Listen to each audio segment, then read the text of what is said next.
الرحمن الرحیم۔ محترم اسلامی بھائیو، السلام علیکم ورحمۃ اللہ وبرکاتہ۔ میں قاضی ابو الریحان فاروقی، قاضی شہر اندور،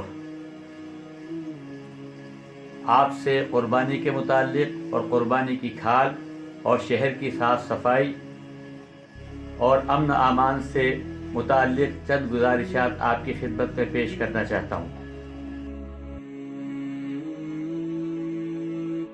الحمدللہ، ہمارے ملک میں جتنے مدارس، مکاتب، بیت المال جن کے ذریعے سے غریب طلباء، مسافر، بیوہ، یتیم اور ایسے لوگوں کی امداد ہوتی ہے، وہ آپ ہی کے پاکیزہ مال، عطیات، صدقات، زکوٰۃ اور چرب قربانی سے ہی چلتے ہیں۔ اس میں سے اکثر مدارس آپ ہی کے تعاون کے اوپر چلتے ہیں۔ اس موجودہ دور میں قربانی کی کھال کی قیمت بہت ہی کم ہو چکی ہے۔ اس وجہ سے وہ سارے ادارے جو آپ کے تعاون پر، جن میں ایک بڑا تعاون قربانی کی کھال سے حاصل ہوتا تھا، اس کی وجہ سے متاثر ہوئے ہیں۔ میرے محترم بزرگوں، میں آپ سے یہ درخواست کرتا ہوں کہ چاہے قربانی کی کھال کی قیمت جتنی کم ہو جائے، لیکن آپ کے یہ ادارے آپ کے تعاون کے ہمیشہ منتظر رہتے ہیں۔ ہم آپ سے یہ درخواست کرتے ہیں کہ جہاں آپ اپنی اتنی قیمتی قربانی، کئی ہزاروں کے جانور جب آپ اللہ کی راہ میں قربان کرتے ہیں، اس کا ایک حصہ ان مدارس تک بھی بطور کھال کے آپ کا پہنچتا تھا۔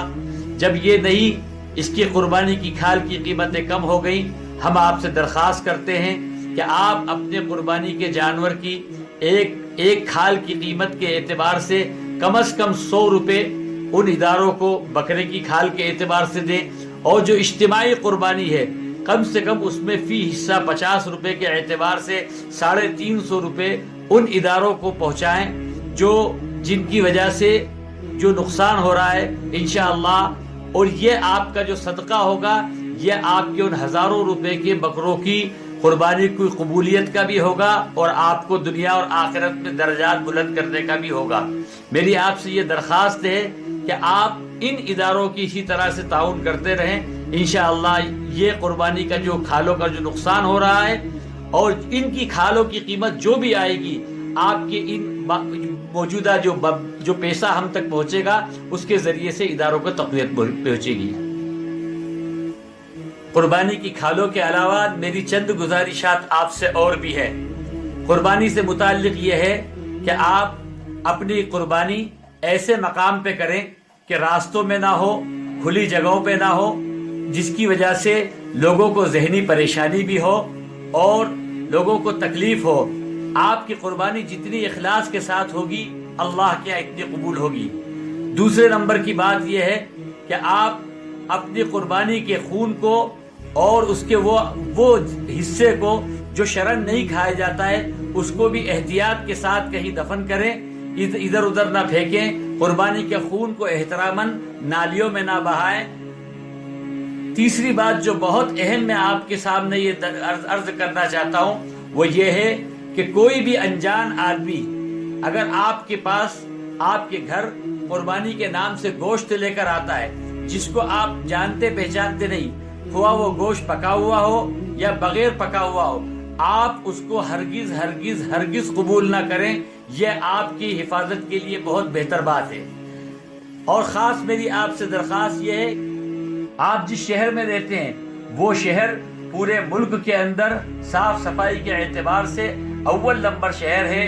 ہمیں ایک بہترین شہری ہونے کے اعتبار سے ہمیں اس بات کا پورا لحاظ رکھنا ہے کہ اس کی صفائی کو ہم بہت زیادہ احتیاط کریں۔